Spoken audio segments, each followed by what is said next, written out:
السلام عليكم ورحمة الله وبركاته. ازيكم عاملين ايه؟ يا رب كلكم تبقوا بخير. النهارده هنعمل رول اللحمة محشي بالبيت، حاجة كده تشرفك في العزومات وفي رمضان. هقولك الطبق ده انت عاملة ازاي.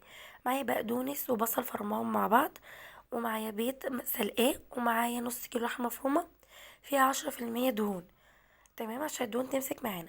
جبت البصل والبقدونس، هنزل عليهم بالبهارات اللي انتوا تحبوها.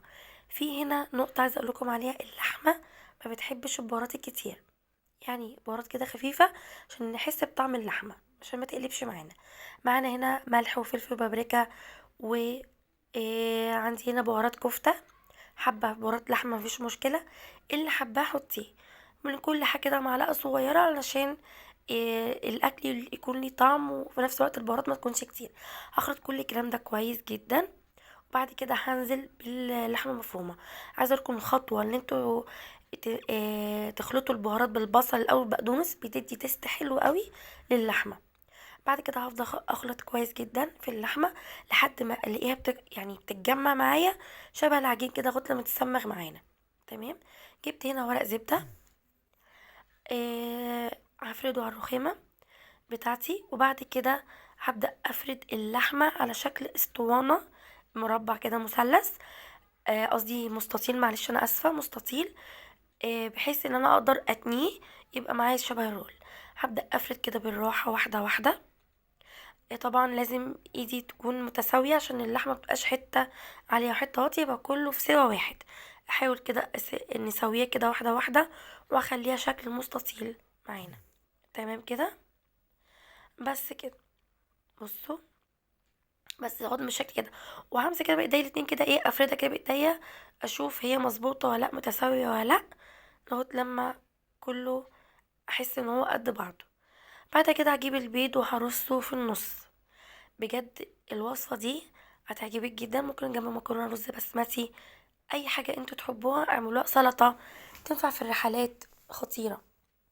طبعا انا مسخنة الفرن قبلها، وبعد كده بصوا حطيته كده في النص. وبعد كده هبدأ كده واحدة واحدة اتني اللحمة، الحرف كده الاولاني، وهجيب الحرف التاني زي ما انتوا شايفين كده، وهبدأ بقى بايديا كده بالراحة بالورق الزبدة اضغط على الرول، بحيث ان هي ما تفكش مني، بحيث ان هي تتطبع مع البيض. تمام. بر... يعني نضغط عليها بس مش قوي، يعني نحاول كده نلم اللحمة جوه الرول. خلاص كده هنقفل بقى شبه البونبون كده من الجنب، وهنسيبها شوية. مش مشكلة تسيبيها شوية ساعة في التلاجة، مفيش مشكلة. عايزة تعمليها على طول برضو مفيش مشكلة. بس كده. بعد كده جبت هنا ورق فويل، وهبدأ برضو اقفلها كويس شبه اللانشون كده. هجيب طبعا تكون الصينية اكبر من حجم الرول، عشان محطهاش في صينية تكون صغيرة وتكشكش منها، بتبقى مش حلوة. بعد كده هغطيه كويس جدا بورق الفويل. تمام. طبعا زي ما قلت لكم مشغله الفرن على درجه حراره 200، لازم يكون سخن عشان ياخد الصدمه بتاعته. تمام كده. اعرف منين ان هو استوى؟ وهبدا افتح عليه لما الاقيه ينزل ميته في قلب الصينيه، والاقيه ما فيهاش اي دهون خلاص نازله منها او اي سوائل، زي ما انتم شايفين كده. بصوا، منزله الميه بتاعتها. انا هنا قصيته، وقصيت الورقه، وهدخله الفرن لحد ما ياخد لون كده بني خفيف، وبكده طلع معانا. ما يتقطعش غير لما يبرد، يعني ما يقطعش رول غير لما يبرد. بعد كده جبت حله على النار وبصلايه مفرومه، معلقه زبده وعليها شويه من الزيت، ونزلت بالرز البسمتي، شوحناه كويس. بعد كده نزلت بالرز البسمتي، وبعد كده ننزل عليها بالبهارات بتاعت الرز البسمتي. عندي هنا كركم وكاري وملح وفلفل.